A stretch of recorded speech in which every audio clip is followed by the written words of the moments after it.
કોંગ્રેસ પાસે છેલ્લા 1 મહિનાથી જુદી જુદી બ્રાન્ચોમાંથી કોંગ્રેસ પાસે અમારી ઓફિસમાં ફોન આવી રહ્યા છે। ત્યારે કોંગ્રેસ પક્ષનું એક એવું પગલું છે, અમે એક હેલ્પલાઇન નંબર ચાલુ કરવામાં આવી છે। એ હેલ્પલાઇન નંબર છે 94 262 29 396।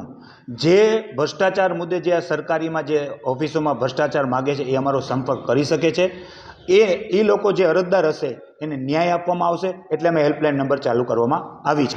જ્યાં જે સરકારી ઓફિસ છે, ચાહે પોલીસ કમિશનર હોય, કલેક્ટર હોય, મહાનગરપાલિકા હોય, જે જુદી જુદી સરકારીમાં જ્યાં ભ્રષ્ટાચાર માગે છે એના ઉપલા અધિકારીને અમે રજૂઆત કરવામાં આવશે કે ભાઈ તમારો નીચલો સ્ટાફ આ પૈસા માગવા આવે છે, જો આવનારા દિવસોમાં એ નહીં સુધરે તો ત્યાં ગાંધીજીને મુદ્દે અમે આંદોલન કરવામાં આવશે।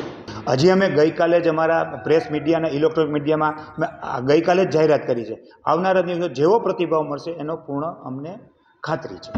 છેલ્લા ગુજરાતની અંદર ભાજપનું શાસન 35 વર્ષ થયા છે। સમગ્ર ગુજરાતની અંદર ભાજપે એવું સૂત્ર આપ્યું હતું, ભય, ભૂખ અને ભ્રષ્ટાચાર માફ કરીશું। આજ સુધી કોઈ પણ વાતને એને તથ્ય આપવામાં નથી। આખા ગુજરાતની અંદર ડુપ્લિકેટ જ નીકળે છે, બધું ડુપ્લિકેટ છે। આ સરકાર પણ ડુપ્લિકેટ છે, એટલે ભ્રષ્ટાચારે બહુ માજા મૂકી છે।